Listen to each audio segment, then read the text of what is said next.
Shout out CG Mitch Kayabyab.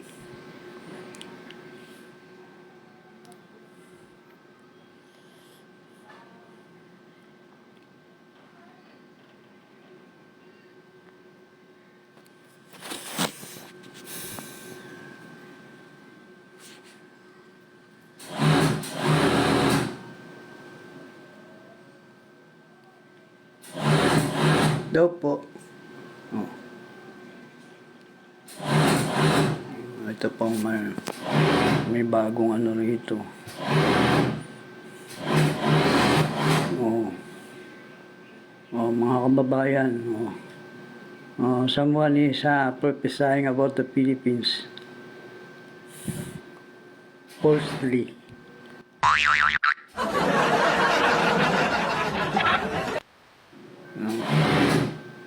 Nung mapansin ng mga tao na bakit madalas na nakatingin sa Pilipinas, nagpo-prophesy sa Pilipinas. Bakit nagpo-prophesy sa Pilipinas? Aba ngayon, buong mundo na pinoprophesy niya, nag-aalat samba na buong mundo. Kaya, praying the rosary will take you to hell. No?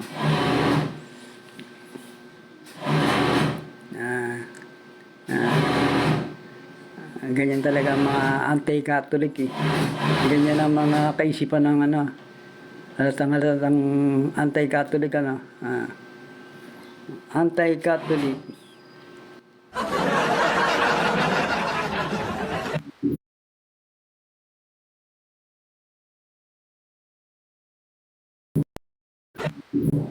Ano ba tawag dito? Sa English yan. Yung mga tipo ng mga ganyan talaga mga anti-Catholic eh. Kasi yan ang natutunan nila. Oh. Lalo na yung mga pastor na kung ilang buwan lang nag-aral ng kanilang pagpapastor.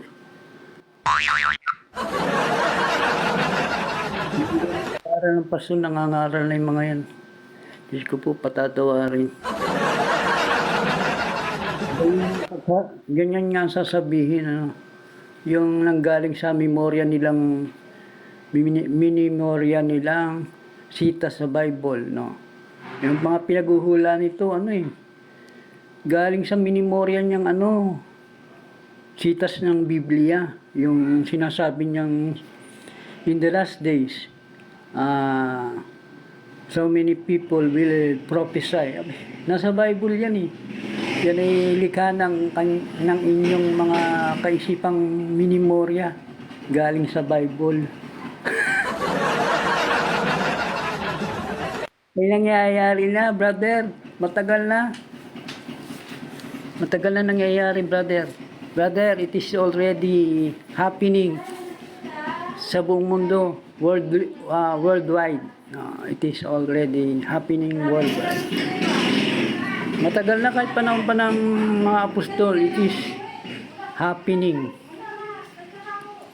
Panahon pa ng apostol San Pedro, Akala nga ng mga Kristiyano nung araw, noong first century, darating ang Panginoon, kaya marami silang mga pag-iisip tungkol dyan. Tapos para silang naproprostate. Bakit ang tagal ng Panginoon? Bakit ang tagal ng Panginoon? Sabi niya, I will be coming soon. Sabi nga naman niya sa salita ng Diyos niya, may mga kasulatan tungkol sa madali ang pagdating ng Panginoon. Pero yung coming soon na yun, hindi natin masasabing ganitong buwan, sa susunod na buwan, itong palatandaan, sigurado, ito pa. Itong pastor na ito nagpo-prophesy, itong palatandaan, matagal na nangyayari yan.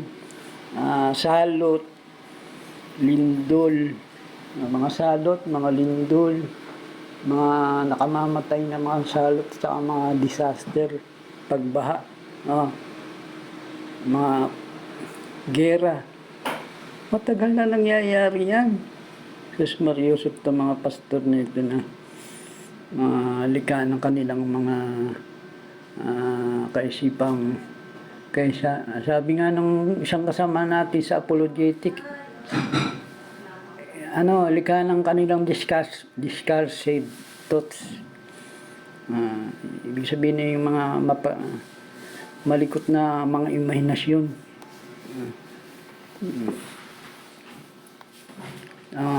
Sa Pilipinas lang itong false prophets na to eh.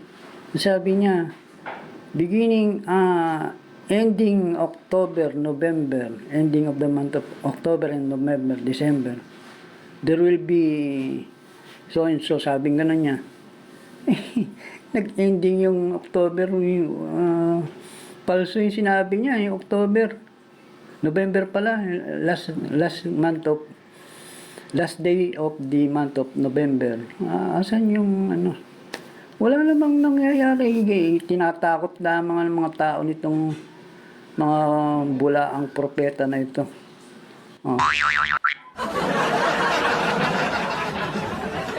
Sa mga mahirap yung ganyan, yung prophesy ng prophesy. Nahalata tuloy na mga bulaang propeta at mga bulaang guro kayo. Yung mga baka mapadaan dito yung mga pastor. Akit kayo rito.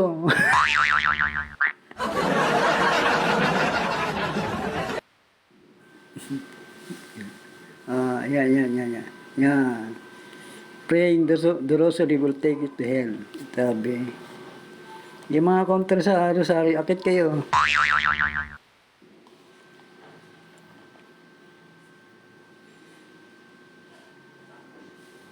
Christ is God.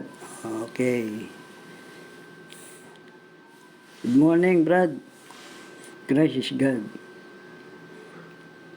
Sarah and my out. Shout out sa inyo. Out shout.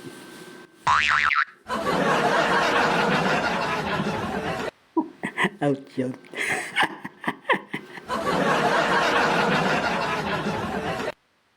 Rene Boy, Babor. Yung mga nandito sa live na TikTok, mga mahilig sa apologetics, mga mahilig sa tungkol sa simbahan, sa pananampalataya, this guy is in love with you, pare.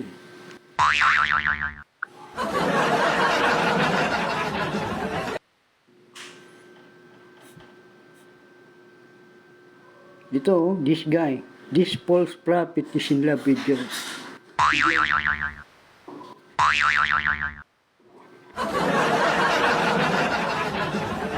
Hindi po. Ingat kayo. Yung mga mahilig sa yung mahilig sa mga misteryo, hiwaga sa mundo. Tingnan mo. Mahuli ang kiliti ng isip nyo ng taong ito, ha. Tingnan nyo. Praying the rosary will take you to hell, sabi niya. Mag-isip-isip kayo, ha. Huwag nating pairalin yung ating masyadong mahilig sa pamahiin. Hindi ang katuruan ng simbahan, mga pamahiin, no?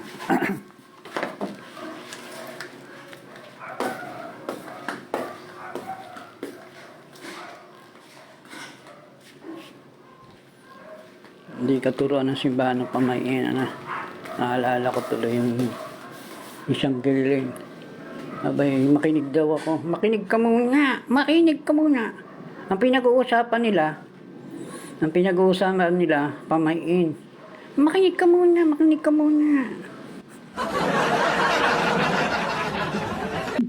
Nagpaparangyan ang kanilang usapang pamahiin.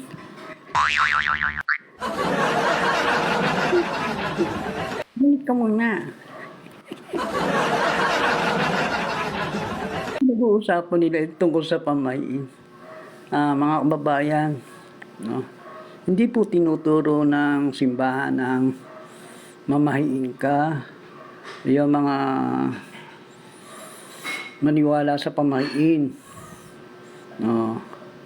Yung huwag daw magwawalis sa gabi. At ang grasya ay matatapon sa basurahan.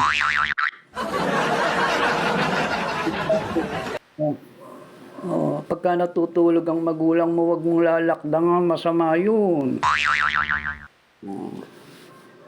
Masama yun dahil magulang mo yun eh. Di ba? Sa mga tsura yun. Pero yung isipin mong may mangyayaring kung ano, hindi tatagal ang buhay mo, iba na yun.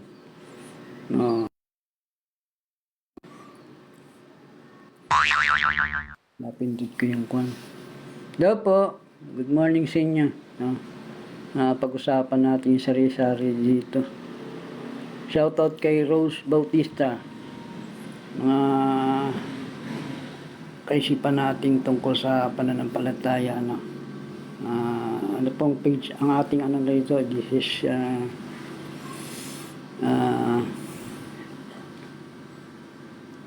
nilalaan natin sa tungkol sa ating pananampalataya at sa sa Catholic apologetics.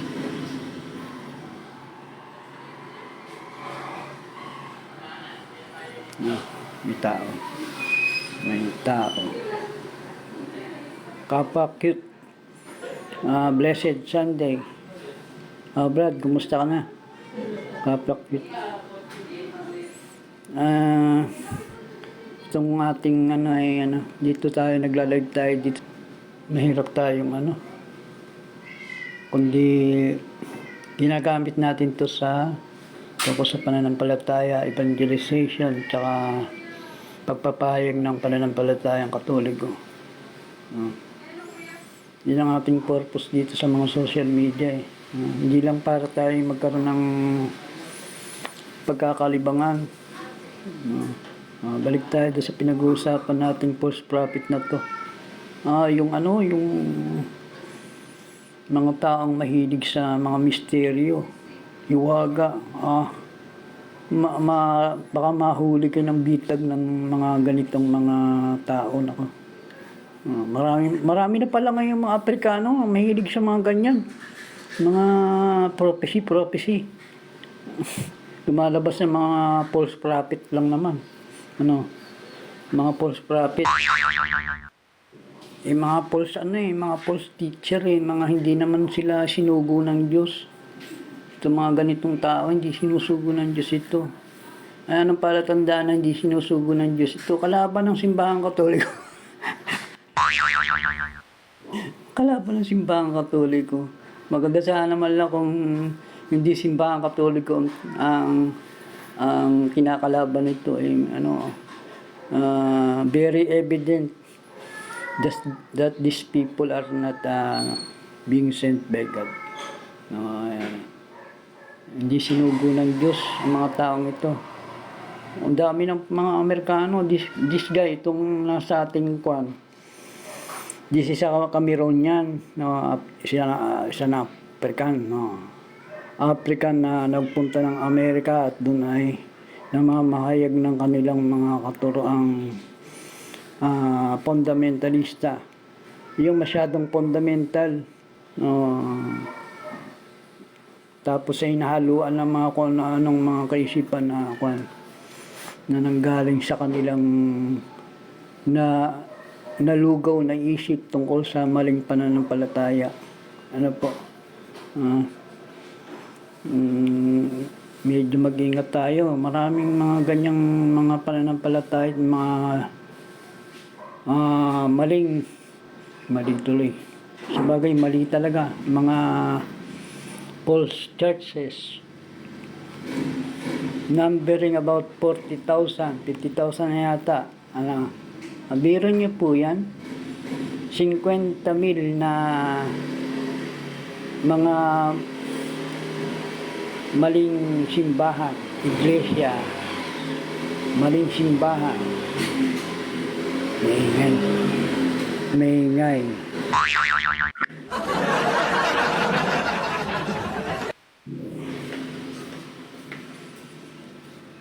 Ruel Migueles. Shoutout sa'yo. May Pines. Wala na si brother. Si brother ito yung seminaryan.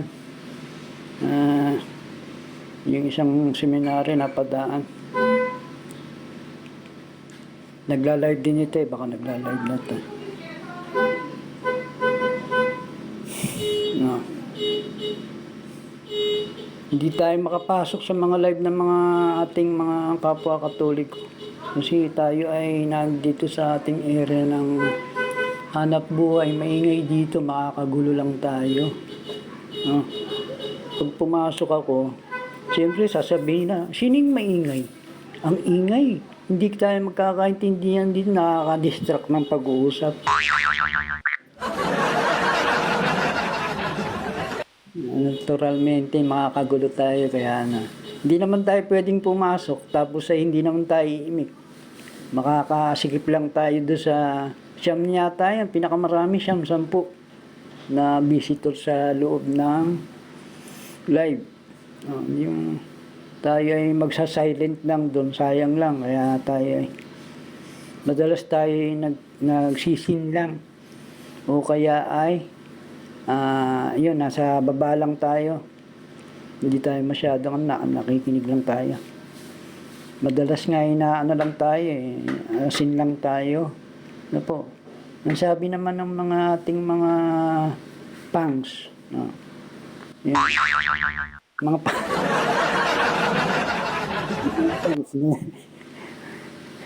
Shout out mga mga yokole. Natutulog ako sa loob. Natutulog lang. Natutulog sa live, di ako nagsasalita. Kaya mga effort nila para tayo hindi magsalita sa mga live no? Ang mga effort nila mga matindi talaga. Talagang napakasipag ng Diablo para patahimikin yung mga tunay na naglilingkod sa simbahan no?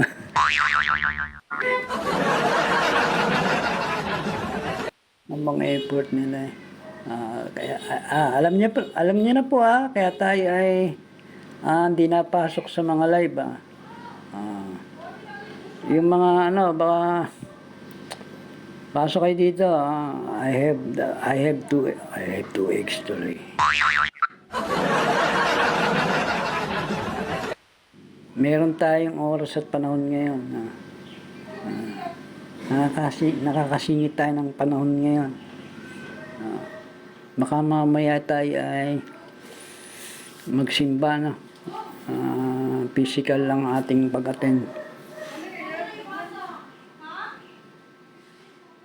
Tayo ay nakakapag-online. Mas nadamang minsan Medyo po tayo. Nasa malayong lugar tayo. Malayo.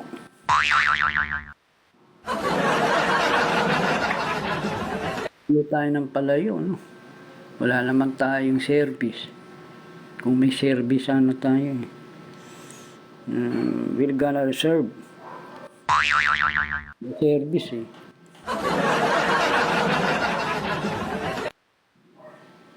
Hello, Adong Atapang.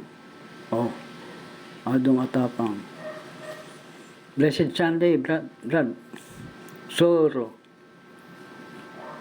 Analat. Jera. Ang daming dumadaan dito. Kaway-kaway tayo mga kababayan.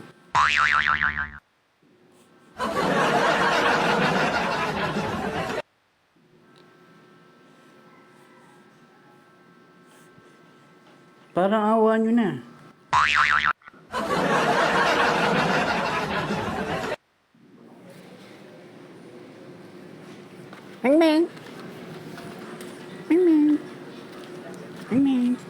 Musin, dalsin. Dalsin ka. Tanong ka po sa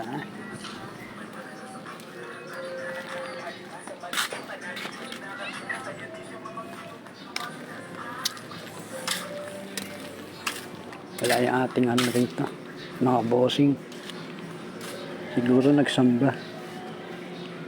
Nagsamba mga bossing natin.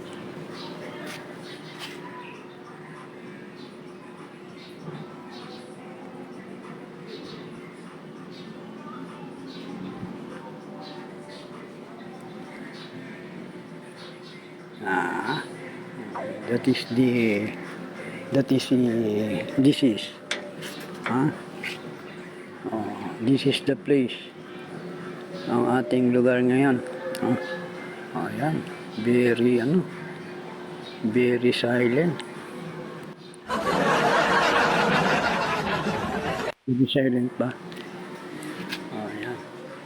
Ganda no?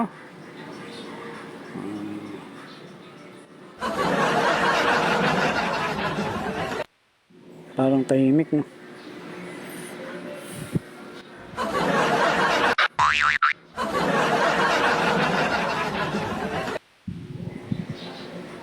Ayun no?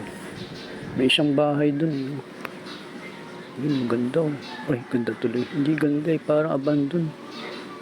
Bakit kaya abandon? Balik tayo sa ating pinag-uusapan. Nasaan na ba tayo? Naglabas tayo dito eh.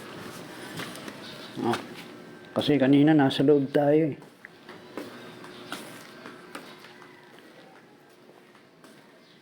Wala tayong kasama dito. Sabi kasi medyo nawala yung ating mga kasamahan. Mga babayan. Hello, Brother Paul. Shout out. Soro. Nawala ang ating mga pa 500 na lang ating audience.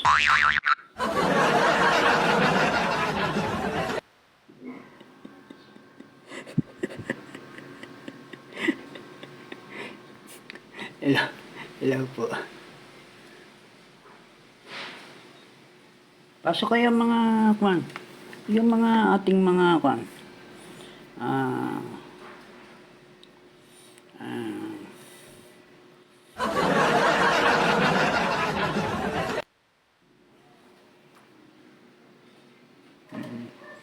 Mga ukulele, pasok kayo. Akin po. Mga ating mga kontrapartida.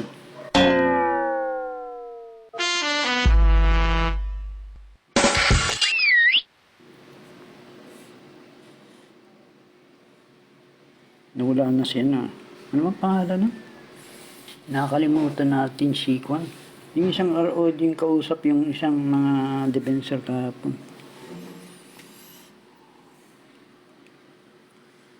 Naloko ng kanilang kataasan.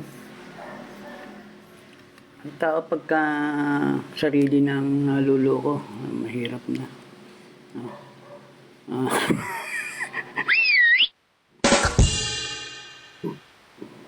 Biro mo, sarili nila.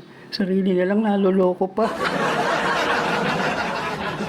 Mahirap Siyempre, pati ibang tao, lulukuhin ng mga yan.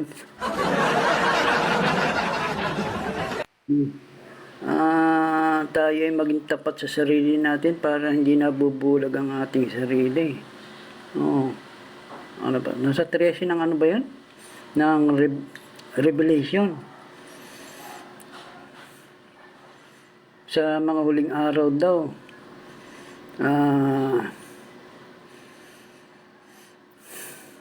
yun daw mga sarili naluluko.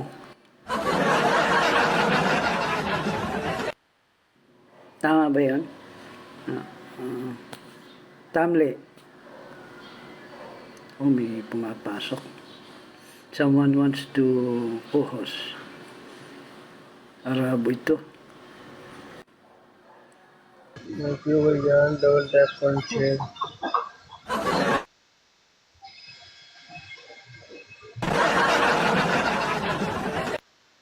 Hinintay ko pumasok dito yung mga No, match lang pasok kayo dito. Roddy, pagka may time ako pasok kayo dito. हम अच्छा कि मैच नहीं लगाना चाहिए को like follow कर दो क्या हुआ कैसे हो how are you Are you Pakistani?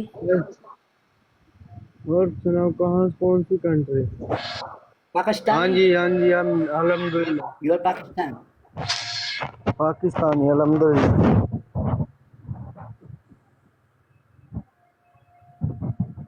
Arabian.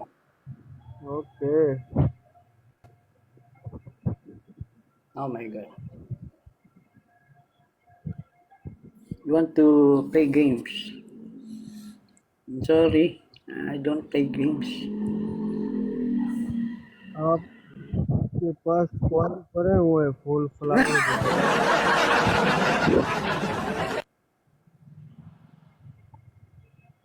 Kaya may tao. Ang bayan, may tao. Ay, wala dito. Sa kapit, sa kapitbahay. Kapitbahay. Dito na.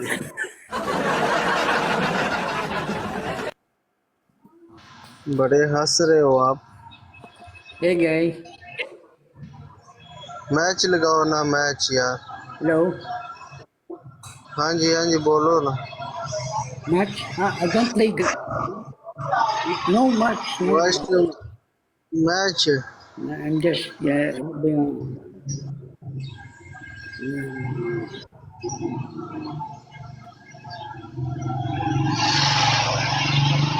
no match. I oh don't like match match. यार इतना टाइम नहीं है हमारे पास यार।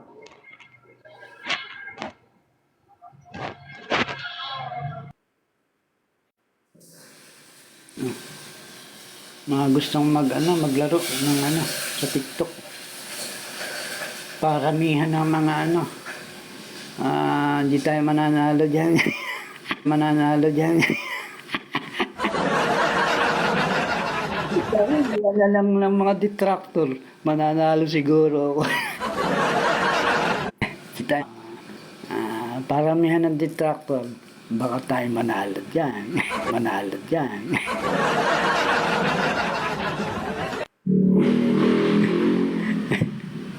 Malis na yung may tao. Malis na yung may tao. Malis na yung may tao tayo. Shoutout Mick Tabanaw. Not literal na sa kapitong araw. Kanyang araw yon, Lord's Day. Sa araw ng mga Kristiyano, it is Sunday. Kaya ang mga Kristiyano po ay linggo nagbibigay ng pagpupuri at pagsamba sa Diyos. It's not Saturday. No? You're naalala ko tuloy mo sa Badista. No? Oh. Elmar, nasa isip mo na naman yung mga Sabadista.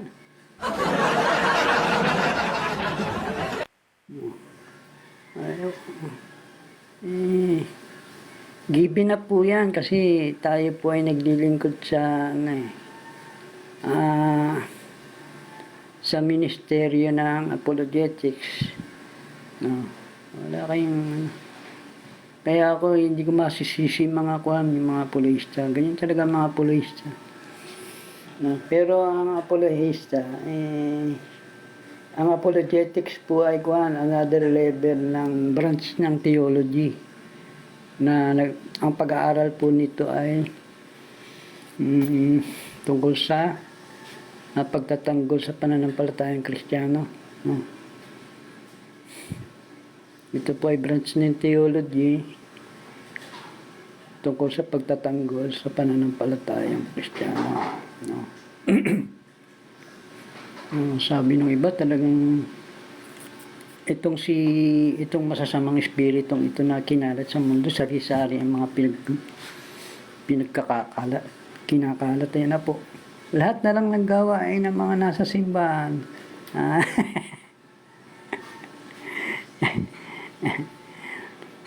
Ay nako. Hindi po wrong ang apologetics. Ang pagtatanggol sa simbahan ay hindi po mali. Ang mga mali lamang ay yung mga peke. Mga peke. Yan ang mali. Hindi natin matatawag na defensor yan mga yan. Nagpapanggap lang yan. Diba, Meng, parito ka dali.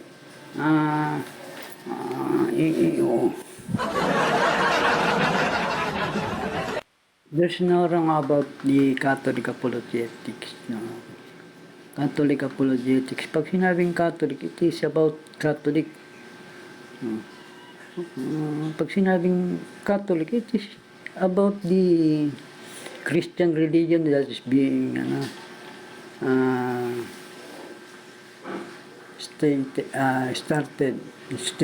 instituted by Christ. No? Started in the first century. No? Tama ba English ko?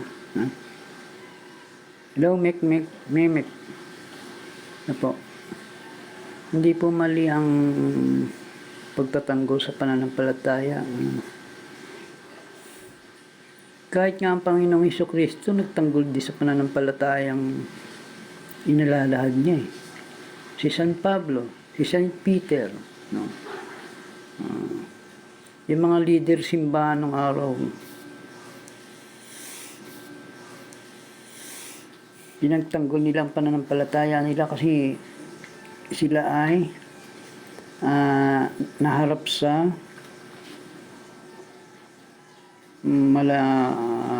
malaki, huge opposition. Galing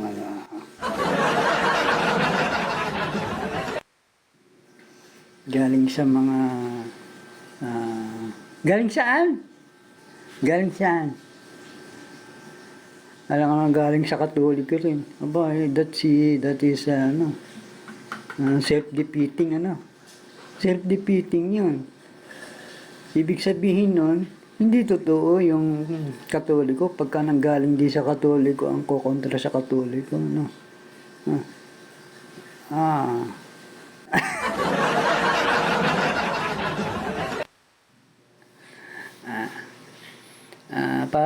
Parang sinabi mong yung Catholic ay heretic. Aba, paano naging heretic ang Catholic?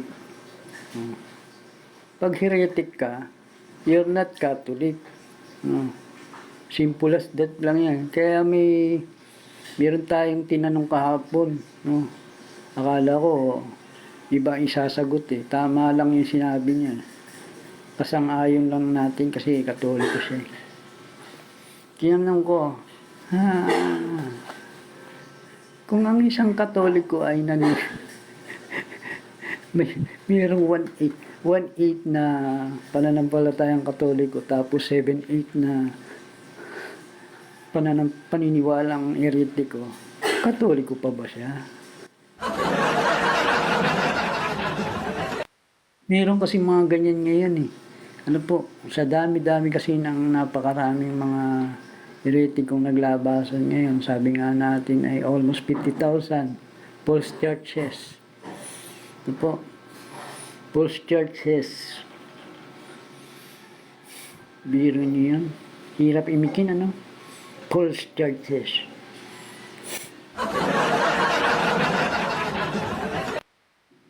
$50,000. Grabe. Tapos may mga individuals pa na nag-iimbento ng mga false doctrine.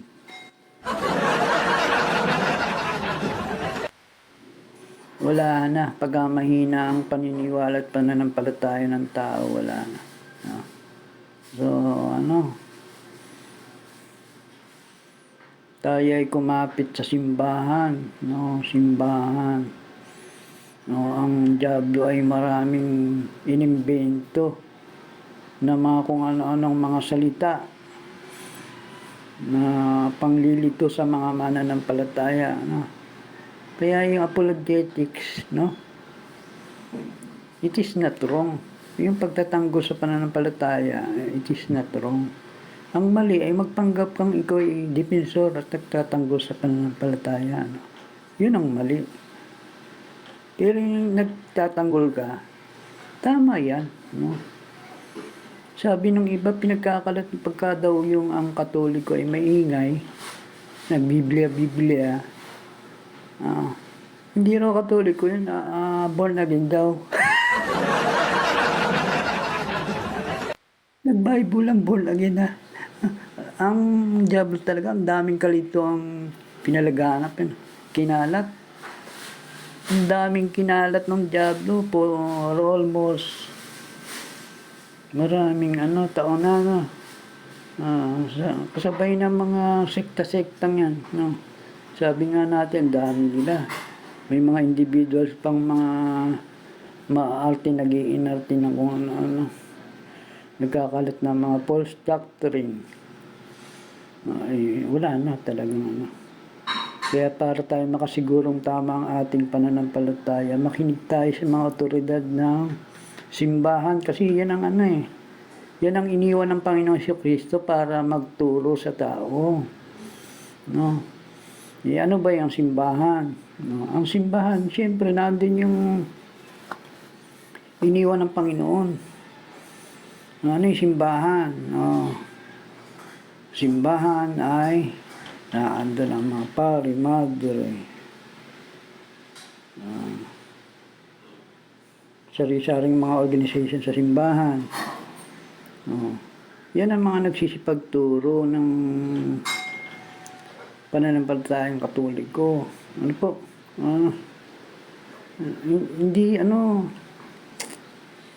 Hindi sa palengke nang gagaling ang pananampalatayang Katoliko.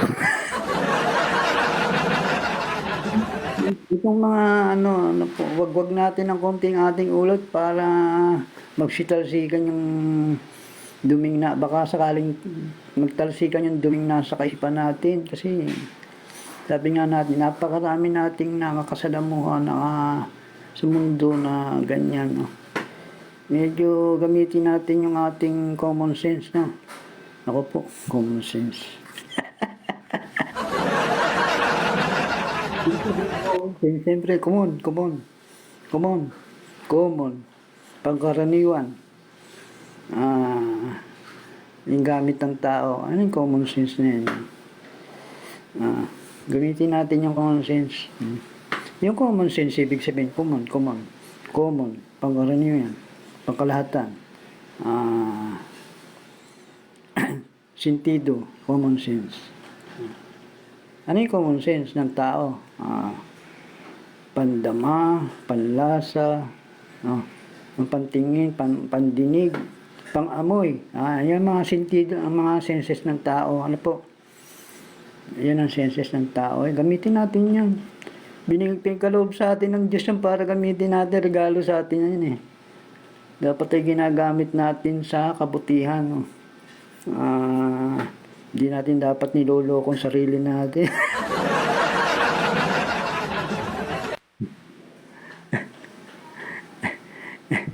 Halimbawa, may nagtanong sa'yo, ikaw ba yung nagtuturo ng pananampalatayang Katoliko? Abay, alam mo naman na hindi ka nagtuturo. Nasabi mo ngo.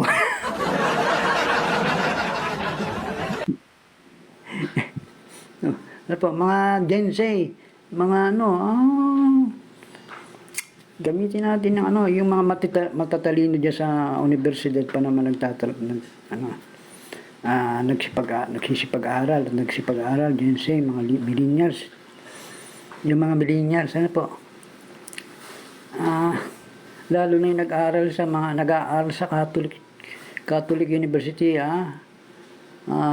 napakaswerte nyo. Nasa Catholic University kayo. Mahal pa naman ang bayad ninyo dyan. Ako po, pag Catholic University, mga mahal ang bayad dyan. Ano daw dyan?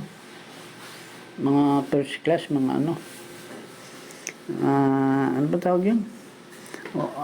Yun na yun, basta. Catholic University.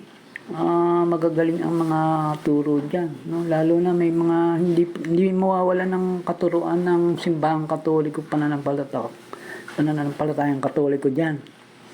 Ang Catholic University yan bakit ko nasabi? Kasi nakapag-aral ako sa isang Catholic University.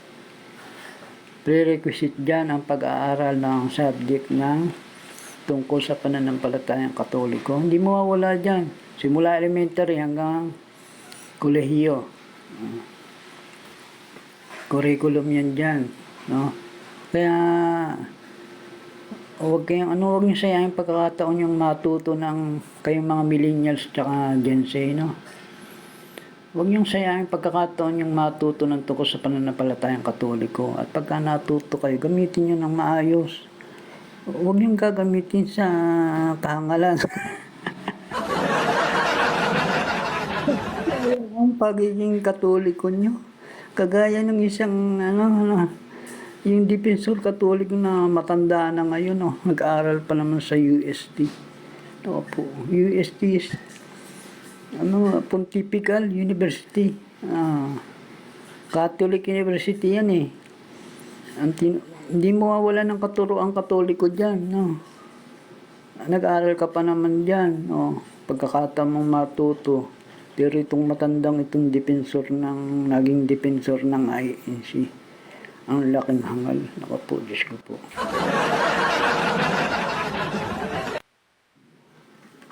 Naging defensor ng INC.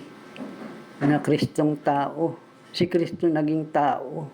Samantalang si Kristo ay anak ng Diyos. Saka nakakita ng anak na Diyos na bugtong na anak ng Diyos. Bugtong ha? Nag-iisang anak ng Diyos. Bugtong. Naging tao lang.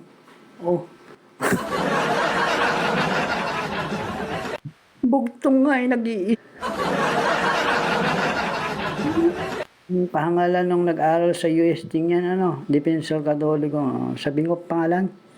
Sayang nung pinag-aralan. Tumungtong ng Universidad ng Catholic University, tumungtong. Tumungtong ka ng Catholic University, ganyan ka. Naging tanga.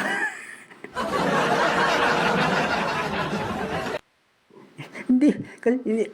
Ano ang nasa isip mo pag may nagtuturo na instructor sa inyo na tungkol sa theology? Brad, sabi mo pangalan. Bubulong ko na lang sa inyo.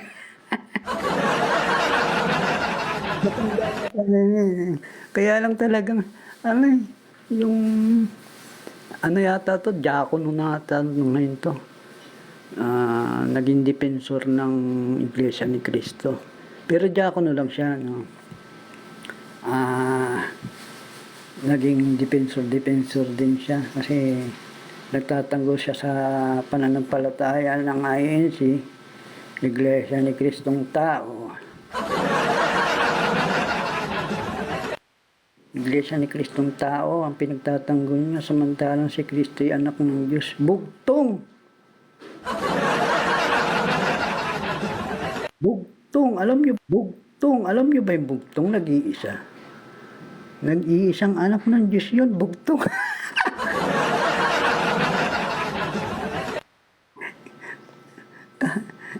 Bugtong, kaya ano ba yung bugtong? No? Only and only son. The only son. Only yun, the only. Pag sinabing only, may kasama ba yan? Kukontra na naman itong mga galing-galing, mga charlatan na mga Kaya naliligaw eh. Charlatan na mga kililing. Kukontra na mga galing-galingan na naman.